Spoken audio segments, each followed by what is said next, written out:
ලස්සන ගොවිපලක්. මේ ගොවිපලේ ඉතින් හැම වර්ගයකම සතෙක් මෙතන ඉන්නවා. ගොවි මහත්මයා හරි දක්ෂයි. කොහොම හරි මේ ගොවිපලේ හොද්දටම වැඩ කරන්නේ එක හරකෙක්.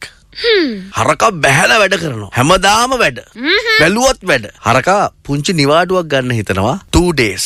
2 days. දවස් 2ක් නිවාඩුවක් ගන්නවා කියලා ප්ලෑන් කරලා හරකා එකට රික්වෙස්ට් එක දාන්න කලින් ඉල්ලීම කරන්න කලින් නරියට කියනවා. මචං මේ මම හෙට නිවාඩුවක් දාන්න ඉන්නේ 2 days. පොඩි රෙස්ට් එකක් ගන්න ඕනේ. විවේකයක් ගන්න ඕනේ. Okay. වැඩ කරපු හින්දා. නරිය කියනවා මරු. ඉතින් නරියත් එක්ක ඉතින් ඔය ගොඩක් අය කතා බහ කරනවානේ. ඔව් නරියොත් එක්ක තමයි වැඩිපුරම කතා. මරු ඒක හොඳ අදහසක් කියලා. නරිය තැන් වල ඔක කියනවා. කොහොමද කියන්නේ? හරක නිවාඩුවක් ගන්නවලු.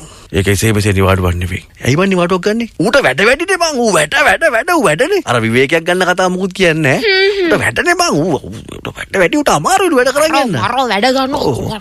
අන්න වාට තේරෙනවා. මරෝ වැඩ ගන්නවා. ඌට පාවෙලා තියෙන්නේ. ඌ මේ දාලා යන්න හදන්නේ. ඌ කියනවා මේ ගොවිපල පිස්සුවක් කියලා. ඕක දැන් කොන කියනවා. කියලා වටේම කියලා සෙට් වෙනවා ඌරව. ඌරත් ඉතින් ඕන කුණු ගොඩක්නේ. ඌර අහගන්නවා ඇත්තද? එහෙමද?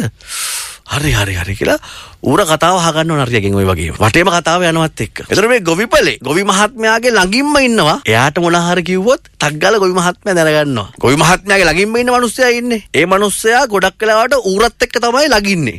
right. ඌර ඔක්කොම කුණු එකතු කරගන්නවනේ. ඌරව තමයි ආශ්‍රය කරන්නේ වැඩිපුර. ඔන්න ඌර කියනවා. දන්නවද සීන් එක? අර හරකා ඉන්නේ. ඌ අයින් වෙන්න යන්නේ. ඌ අයින් වෙන්න නිකන් නෙවෙයි. ඌට වැඩ වැඩි කියලා. තව කිහිප දෙනෙක්වත් අරගෙන තමයි ඔක අයින් වෙන්න යන්නේ. කට හොඳ පාඩමක් උගන්වන්න ඕනේ දැන්. හරක ගැන හැමෝම හොඳ කියනවනේ. ඌර ගැන එහෙම කියන්නේ නැහනේ. ඒ කියන්නේ මේ ලොකු ප්‍රශ්නයක් ඇති කරන්න යන්නේ. ඔව් වැඩ වර්ධනයක්. ඌර ගැන වැඩ වර්ධනයක්. ලොකු එකක්. ගොවි මහත්තයා ළඟම ඉන්න මිනිස්සයා ගිහලා කතාව කියනවා ගොවි මහත්තයාට. මහත්තයෝ මෙහෙමයි මෙයා මෙන්න මෙහෙම වැඩක් කරන්න යන්නේ. හෙට ඉඳන් මං හිතන්නේ 4-5 දෙනෙක් එන එකකුත් නැහැ ගොවිපලට. අයියෝ. ඒක ලොකු ප්‍රශ්නයක් වෙන්න යන්නේ. හෙට වෙන්න කලින් ගොවි මහත්මයා ගන්නවා තිකරණයක් ගන්නවා කෝල් එකක් මස්කඩේ මුදලාලිට. next day in the morning හරකට වෙච්ච දේ මගෙන් අහන්න එපා. මේ වැඩ කරන ජනතාවට මම කියන්නේ. ඔබ හරකෙක් වගේ වැඩ කරනවා නම් නරි ආශ්‍රය කරන්න එපා.